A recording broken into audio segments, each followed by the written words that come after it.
The Las Vegas police are hot on the scene of a high-profile murder. It only took 27 years, but they took Dwayne Keith Davis into custody for the drive-by shooting murder that resulted in the death of Tupac Shakur 25 years ago. It's reported that while Davis might not have been the one to actually pull the trigger, he had orchestrated the entire hit for the retaliation of a previous dust-up with one of his family members. Davis claims that he is the last living person that knows all the details not only of Tupac's demise, but Biggie Smalls' murder as well. On a lighter note, 27 years ago, I was in a band killing it on the birthday scene. Speaking of Vegas, what's a bigger gamble in Vegas? Getting married to someone you just met or putting your life savings all on red? Here we go. It's open for debate. Christian, go ahead. I'm gonna say the bigger gamble is probably, listen, it depends on who you are. For me, the bigger gamble is getting married to someone in Vegas. If you're like me, you probably don't have too many life savings to lose, so it is what it is, you know?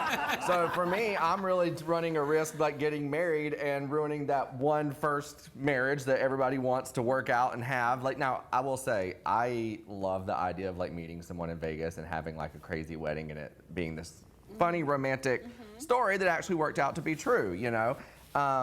Obviously, the odds of that marriage working out are going to be very, very low. However, for me personally, I think the bigger gamble, yeah, would be that one, to get married. So, yeah. What if Drop the money. What if we take it from an analytical standpoint? What are the odds baked in here? What's the divorce rate in America?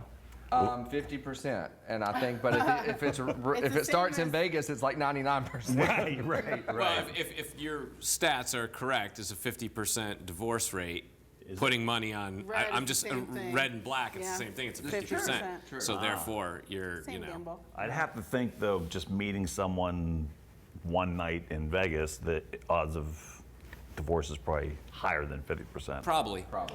If we're right? talking percentages, 4% of all marriages in the United States happen in Vegas.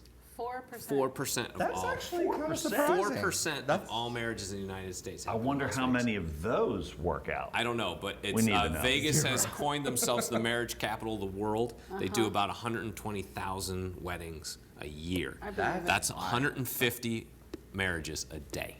Wow. We're in the That's wrong amazing. business. That's amazing. Half of them were to Larry King though. Right. And he's not even alive anymore. Right. Still getting married though. Interesting. I wonder, I think you might have better chance of surviving if Elvis marries you. I think it's a stronger bond if you're getting married by the king? Yeah. I don't know, maybe.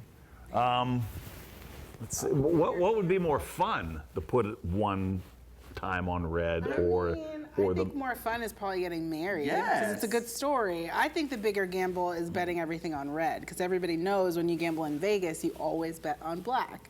So, yeah, I'm going to go the bigger gamble is betting on red. I think if you get married in Vegas, just BLB. Be like Britney. Yeah.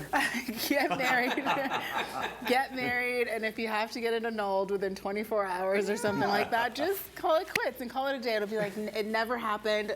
No one has to Schedule know. the annulment at the same time you schedule the wedding, and you are good to go. And it makes for a good story for two truths and a lie. I was once married for 12 hours. Why not? There's a reason they let you annul it so easy in Exactly. Vegas anyway. They know. Yeah, they know. So so we talked a little bit about some stats on the weddings.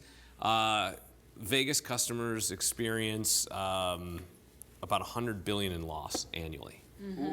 $100 billion. Yep. I mean, I believe it. In Vegas. Yep. That's To be a pretty steep. casino owner, man. A male gambling addict can lose anywhere from $55,000 to $90,000 a year. A female, $15,000 a year. Huh. I didn't. That is very weird to me. That depending on your gender. I think it's probably an ego thing. Granted, I'm the only. I think it's an ego thing. Well, and women just in general, I think, have more control than men do. So like I was in But Vegas. an addict is an addict. Right, but I was in Vegas for 4 weeks one time, and I didn't bet $1. I did not gamble but $1. how much did you spend on lip gloss? No, for work. $1. All right. Well, we're sending it over the edge. We've got 2 marriages in a casino. Is that right? I say casino. Casino, marriage. Two marriages in a casino. All right, well, we asked someone out on the street what they thought about the same question. Here's what they had to say. You know, that's a great question. I don't gamble much, but I'd say both are a pretty solid gamble. In terms of how much you're gambling, you're putting in the same amount of money, but what you get out is really dependent on who it is. You know, you got to find a solid companion, and I'd say in Vegas, chances of you finding a solid companion are probably pretty low, because most people that are there are looking for money. So they're going to get what they want, but I don't know if you're going to get what you want out of that. Now, putting it all on red, that's a very interesting one to me, because the chances are always there, and it really depends on what you get out of that companion. Maybe they give you something back. I don't know. Who knows? I'd say, you know, going with the red is probably the best bet in terms of the best gamble, because you really want money out of this deal. But if you're looking for love, I'd say go for the companion. Low chances there, though. So. Wow. I have absolutely zero idea what he said, and I'm not really sure. I think he said go with your heart, go with your gut, so we all I win. just think I'm gonna pass out all these, Tim. You guys can divvy them up. I think I knew what he was saying. I'm not sure. Was he living in that tent? Yeah, who knows? When Over the Edge returns, we're going to see some next level sand castles that are begging to be pushed over the edge. Don't go anywhere. We're also going to try and figure out, rewatch that thing and see what exactly he said.